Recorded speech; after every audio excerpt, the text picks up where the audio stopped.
নমস্কার সবাইকে। আপনারা যারা অন্নপূর্ণা যোজনার আবেদন করেছিলেন তাদের জন্য কিন্তু আজকের এই ভিডিওটা অত্যন্ত গুরুত্বপূর্ণ হতে চলেছে। তো আবেদন করার পর কিন্তু যে অন্নপূর্ণা যোজনার স্ট্যাটাস চেক সেটা কিন্তু শুরু হয়ে গিয়েছে এবং সেখানে কিন্তু যখন সবাই স্ট্যাটাস চেক করছে তাদের যে স্ট্যাটাস সেখানে কিন্তু এক একজনের এক এক রকম স্ট্যাটাস দেখাচ্ছে। মানে ওই স্ট্যাটাসের ঘরে কারো দেখাচ্ছে সাবমিটেড, কারো দেখাচ্ছে ইনকোয়ারি প্রসেস, আবার কারো দেখাচ্ছে ইওর ইনকোয়ারি রিভার্টেড, অর্থাৎ ইনকোয়ারি রিভার্টেড দেখাচ্ছে। তো এই যে তিন ধরনের যে স্ট্যাটাস রয়েছে এটা কিন্তু অনেকে বুঝতে পারছেন না, এটা নিয়ে কিন্তু অনেকের মনে সমস্যা রয়েছে। তো এই স্ট্যাটাসের মানে কি? তো আজকের এই ভিডিওতে কিন্তু আমি সেই সমস্ত তথ্যই বলবো যে এই সমস্ত স্ট্যাটাসের সম্বন্ধে একদম সহজ সরল ভাষায় আমি আপনাদেরকে বুঝিয়ে বলবো। তাই ভিডিওটি খুবই গুরুত্বপূর্ণ হতে চলেছে, একদম শুরু থেকে শেষ পর্যন্ত অবশ্যই দেখবেন। তো দেখুন, প্রথমেই যে স্ট্যাটাসটি রয়েছে সেটা হচ্ছে সাবমিটেড, অর্থাৎ এই যে সাবমিটেড যাদের স্ট্যাটাসের ঘরে রয়েছে এটার মানে কি?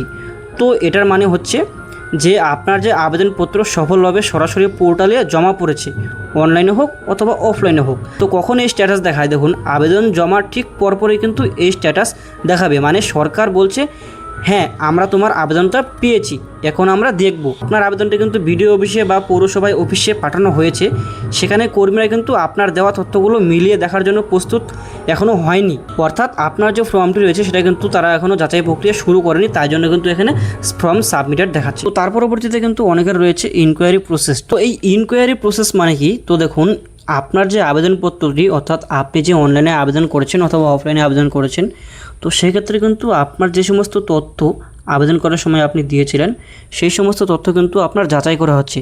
তো সেখানে ঠিক কী যাচাই করা হচ্ছে? দেখুন, আপনার আধার কার্ড, পরিচয়পত্র, জন্ম তারিখ মিলিয়ে দেখা হচ্ছে। তারপরে যেমন আপনার যে ভোটার কার্ড রয়েছে, আপনার যে নামটি সেটা কিন্তু পশ্চিমবঙ্গের যে ভোটার তালিকায় সেটা আছে কি না সেটা দেখা হচ্ছে।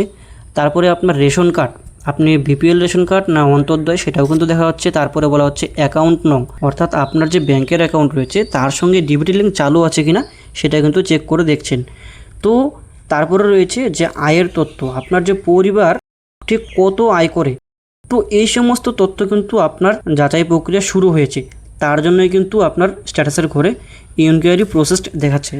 তো আপনারা বুঝতে পারলেন যে ইনকোয়ারি প্রসেস মানে কি। তো অনেকের মনে প্রশ্ন থাকতে পারে যে আমার তো ইনকোয়ারি প্রসেস আছে, তাহলে আমার টাকা কবে আসবে?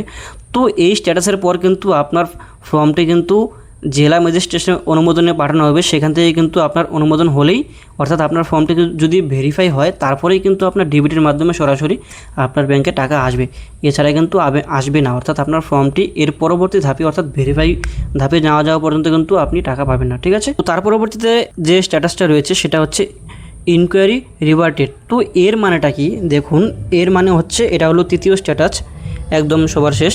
তো এর মানে হচ্ছে এটা দেখে অনেকে কিন্তু আতঙ্কিত হয়ে যাচ্ছে। তো আপনারা কিন্তু আতঙ্কিত হবেন না, কেননা অনেকে ভাবছে যে আমার ফর্মটি বোধহয় এবার বাতিল হয়ে গেল।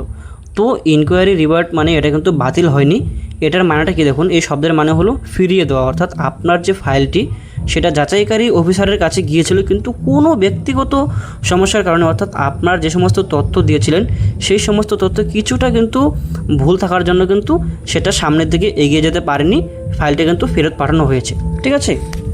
তো এটা চূড়ান্ত কিন্তু বাতিল নয়। তো এটা একটা সংকেত যে কোথাও একটা গণ্ডগোল হয়েছে। সেটা কি হতে পারে?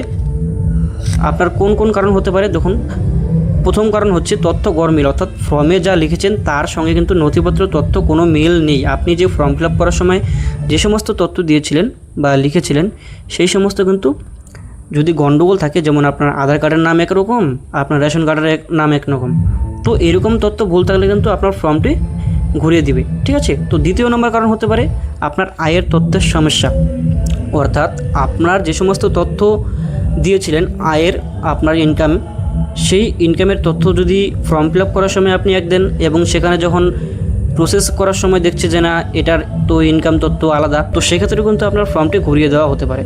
তৃতীয় নম্বর কারণ হতে পারে আপনার ব্যাংকের অ্যাকাউন্ট সমস্যা, যেমন আপনার ব্যাংকের অ্যাকাউন্টের সঙ্গে কোনো ডিবিটি লিঙ্ক করা নেই, তো সেক্ষেত্রে কিন্তু আপনার অ্যাকাউন্ট গণ্ডগোল থাকতে পারে, অথবা দেখা গেলো অ্যাকাউন্ট নাম্বার বন্ধ, তো সেক্ষেত্রেও কিন্তু আপনার ফর্মটি ঘুরিয়ে দেওয়া হবে। তারপরে কারণটি হতে পারে ডকুমেন্ট অসম্পূর্ণ, অর্থাৎ কোনো প্রয়োজনীয় নথি আপনি আপলোড করতে ভুল করেছেন, অথবা সেটা ভালোভাবে আপলোড করা হয়নি বা স্পষ্ট হয়নি, সেক্ষেত্রেও কিন্তু আপনার ফর্মটি ঘুরিয়ে আসতে পারে।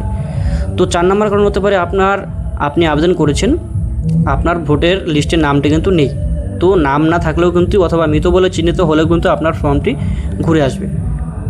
6 নম্বর কারণ এটাও হতে পারে যে পরিবারের একাধিক আবেদন, অর্থাৎ একই পরিবার থেকে একাধিক আবেদন জমা পড়লে ওই একই নাম্বার দিয়ে, ঠিক আছে, এবং পরিবারের প্রধান একজন থাকলেও সেই প্রধানকে রেখে 4-5 জন যদি আবেদন করে সেক্ষেত্রেও কিন্তু এই সমস্যাটা হতে পারে। তো এখন যাদের এই ফর্মটি ইনকোয়ারি রিভার্টেড হয়ে গেছে, তো আপনারা এখন কি করবেন দেখুন প্রথমে আমি বলবো আপনাদেরকে যে আপনাদের কিন্তু একটু অপেক্ষা করতে হবে, কেননা আপনাদেরকে কিন্তু ফোন করে অফিস থেকে বলতে পারে যে আপনাদের কোন জায়গায় ঠিক ভুলটা করা হয়েছে, ঠিক আছে। তো সেটা কিন্তু কারণটা জানানো যেতে পারে, এবং যদি সেখান থেকে কোনো ফোন না আসে কিছুদিন অপেক্ষা করার পর, তো সেই ক্ষেত্রে কিন্তু আপনারা কি করবেন যে আপনার যে আবেদন করার সময় যে একটা ট্র্যাক অ্যাপ্লিকেশন আইডি পেয়েছিলেন আপনি অন্নপূর্ণা যোজনার ডাউনলোড ফর্ম গিয়ে, সেই ফর্মটি এবং অ্যাপ্লিকেশন আইডি নিয়ে যাবেন। সঙ্গে কিন্তু আপনার আধার কার্ড, যে সমস্ত অরিজিনাল ডকুমেন্টস রয়েছে আবেদন করার সময় ছিল, সেই সমস্ত নিয়ে কিন্তু আপনারা বিডিও অফিস অথবা পৌরসভা অফিসে কিন্তু যাবেন, এবং সেখানে গিয়ে